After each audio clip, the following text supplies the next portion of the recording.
کلمے میں آنے والا لفظ الہ کس چیز کی دلالت ہے، کس چیز کی دلیل ہے؟ اب آپ سب کو غور کرنا ہے کہ کلمے میں لفظ الہ معبود کی کیا خاص دلالت ہے۔ اللہ کے لیے عربی میں بہت سے لفظ ہیں، رب بھی ہے، الہ بھی ہے، باری بھی ہے، مولا بھی ہے، ولی بھی ہے، خالق، مالک، رازق، رحمان، رحیم۔ 99 نیمز کم از کم تو ہر ایک نے سنے میں ہے۔ غرض بے شمار الفاظ عربی کے اندر ایسے ہیں جو اللہ کے لیے استعمال کیے جا سکتے ہیں۔ آخر کیوں کلمہ لا الہ الا اللہ کے اندر خاص لفظ الہ ہی استعمال ہوا کہ نہیں کوئی معبود؟ یہ ایک نہایت اہم سوال ہے اور عقیدے کے کچھ انتہائی اہم بحث کی جانب ہماری رہنمائی کرتا ہے۔ ہم کہہ سکتے تھے نا، لا رب الا اللہ، لا مالک الا اللہ کہ نہیں کوئی مالک سوائے اللہ کے، لا رحمان الا اللہ، رازق، کچھ بھی آپ ان کے 99 نیمز میں سے اللہ کے کچھ بھی لگا دیں، لیکن الہ کو دیکھتی ہیں۔ ہم علماء عقیدہ ہمیں بتاتے ہیں کہ لفظ اتفاقاً یہاں استعمال نہیں ہو گیا، بلکہ خاص مقصد اور معنی کو واضح کرنے کے لیے اس کلمے میں لایا گیا۔ ان کا کہنا ہے کہ کلمے میں لفظ الہ کی ایک ایسی خاص دلالت ہے جو نہ رب کے لفظ سے ادا ہو سکتی ہے، نہ باری، نہ خالق، نہ مالک، اور نہ کسی اور لفظ سے۔ اس کے لیے صرف الہ ہی کا لفظ کام دے سکتا ہے، اور یہی لفظ کلمے کے اندر استعمال ہوا۔ جب ایسا ہے تو پھر ہمیں یہ جاننا ہوگا کہ لفظ الہ میں وہ کیا خاص بات ہے جو کسی اور لفظ کے ادا کرنے کی نہیں تھی۔ علماء عقیدہ اس بات پر بے حد زور دیتے ہیں کہ جس شخص پر کلمہ لا الہ الا اللہ میں لفظ الہ کی وہ خاص دلالت واضح نہ ہو، کلمے کا مفہوم ہی اس پر واضح نہیں۔ ایسا آدمی اگر یہ زعم رکھتا ہے کہ وہ رسولوں کی دعوت کے اصل مضمون سے واقف ہے تو وہ ایک بے حد بڑی غلط فہمی میں مبتلا ہے، بے شک اس نے کتنے ہی دینی علوم کیوں نہ پڑھ رکھے ہوں۔ الہ کا مطلب ہے لائق پرستش، وہ ذات جس کی پوجا ہو، جس کی بندگی ہو، جس کی اطاعت اور فرما برداری ہو، اور جس کا آئین چلے، جس کے آگے ماتھے ٹیکے جائیں، جس کے آگے عبادت کے مراسم بجا لائے جائیں، جس کی تعظیم اور کبریائی کی جائے، جس کے آگے ذلت اور انکساری اختیار کی جائے، جس کی خشیت اور خوف رکھا جائے، جس کی گرویدگی اور غلامی اختیار کی جائے، جس کے لیے آدمی قربانی کرتا ہو، جس پر آدمی بھروسہ رکھتا ہو، جس کو اپنے سب معاملات سونپ کر رکھتا ہو، جس کی رحمت کی امید رکھتا ہو، جس سے دعائیں اور فریادیں کرتا ہو، مشکلوں کے وقت آدمی جس کا قصد کرتا ہے اور جس سے مدد مانگتا ہے، یعنی وہ ذات جس کی آدمی عبادت کرتا ہے۔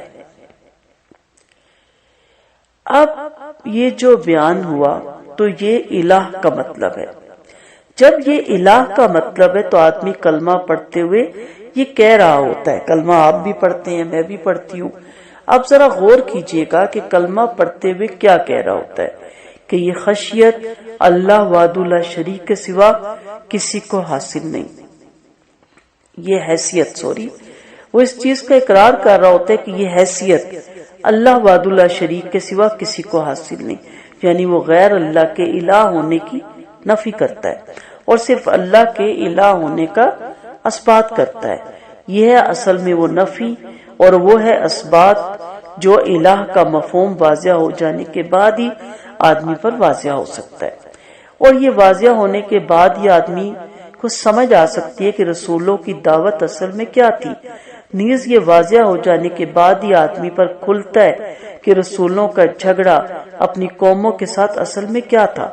تب اس کو وہ وجہ سمجھ آتی ہے کہ قوموں میں رسولوں سے لا الہ الا اللہ کا لفظ ہی سنتے تو کیوں ایک دم بھڑک اٹھتے ایک دم، اور رسولوں سے یہ بات سننا کہ نئی کوئی پوجا پرستش اور اطاعت کے لائق مگر اللہ کیوں گوارا نہ کرتے، یہاں تک کہ اسی نئی کو پوجا اور اطاعت کے لائق مگر اللہ کی بنیاد پر کھڑے ہو جانے والے جھگڑے کے باعث رسولوں کو اپنی قوموں سے وہ کچھ سننا ملتا جو اس سے پہلے انہوں نے کبھی نہیں سنا تھا، اور ایسی ایسی مخالفت اور دشمنی سہنا پڑتی جو بڑوں کی ہمت جواب دے جائے، مگر پیغمبران کرام پھر بھی اپنا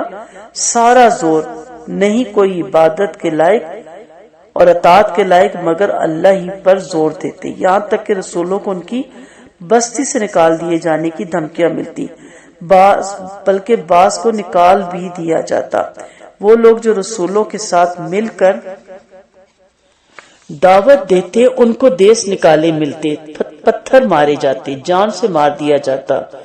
اسی طرح کی اذیتیں دی جاتی۔ رسولوں اور ان کے پیروکاروں کے نہایت اعلیٰ اخلاق کے باوجود ان کو حد سے بڑھ کر برا بھلا کہا جاتا، یہاں تک کہ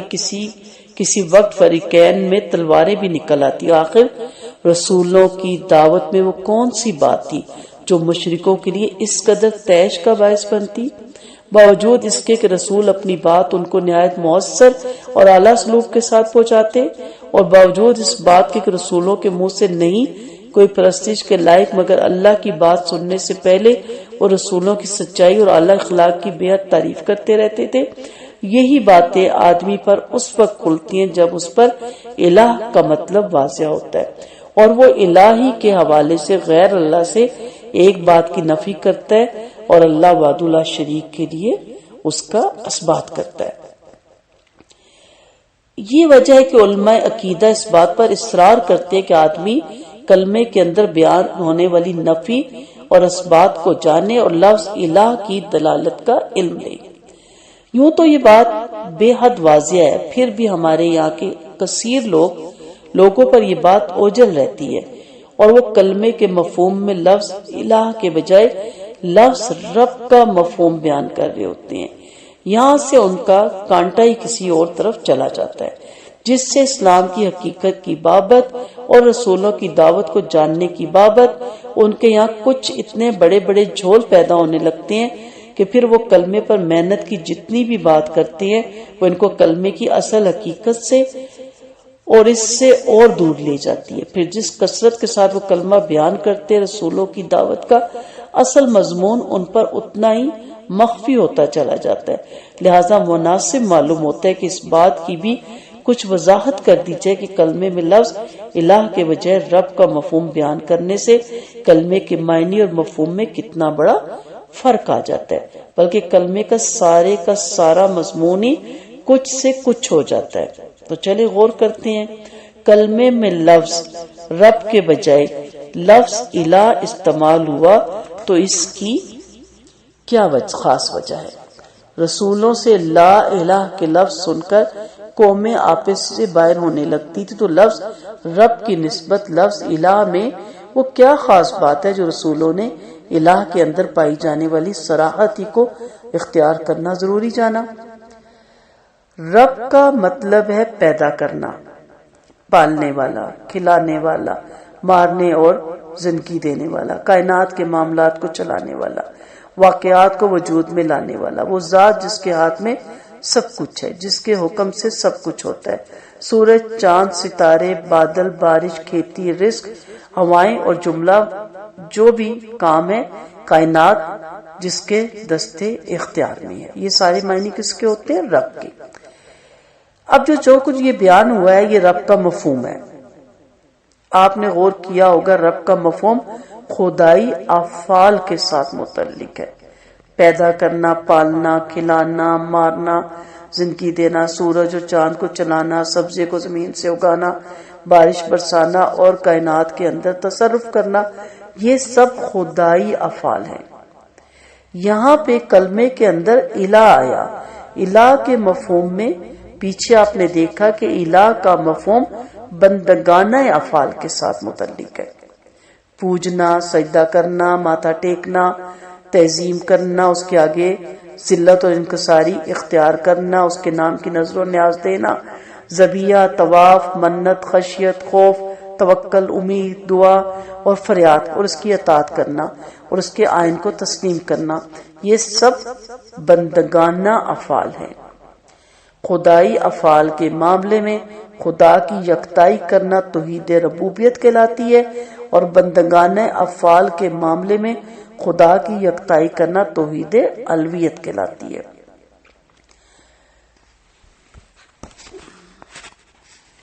انشاءاللہ اگلی کلاس میں یہیں سے دوبارہ شروع کریں گے، لیکچر لمبا ہو جائے گا تو یہیں سے ہم دوبارہ شروع کریں گے کہ الہ کے بجائے رب کیوں نہیں کہا گیا، یا کوئی اور اللہ کا نام کیوں نہیں لکھا گیا، اور پھر اس کو کنٹینیو کر کے اس کو سمجھنے کی کوشش کریں گے۔ وآخر دعوانا ان الحمد للہ رب العالمین، سبحانک اللہم و بحمدک، نشہد ان لا الہ الا انت، نستغفرک و نتوب الیک۔ السلام علیکم ورحمۃ اللہ وبرکاتہ۔